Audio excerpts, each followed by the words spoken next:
Ideen til Rybner-skiferbord fik jeg, fordi jeg blev fascineret af muligheden for at genanvende 130 år gamle tagskiferplader, som nu bliver udskiftet overalt i Danmark. Skiferen den stammer oprindeligt fra Wales. Det er ler, som har ligget under tryk i undergrunden i 400 millioner år. Bordene vi fremstiller er produceret i Danmark, og det er håndarbejde fra start til færdigt produkt. Vores smed opskærer og svejser og sliber stålstillene i hånden. Og som du kan se her, er det Nynne, der sorterer og lægger fliserne. Skiferen er oprindeligt håndkløvet, og derfor bliver fliserne sorteret i 10 forskellige tykkelser, så overfladen på vores bord bliver meget ensartet og jævn.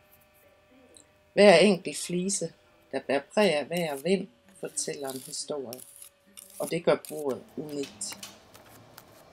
Derfor er bordene også nummereret, og med bordet følger et oprindelsescertifikat, hvor jeg fortæller historien om, hvor skiferen stammer fra.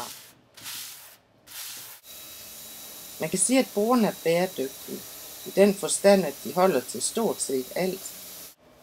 Er fremstillet af 130 år gamle genbrugsmaterialer, og sikkert holder de næste 100 år, vil jeg tro.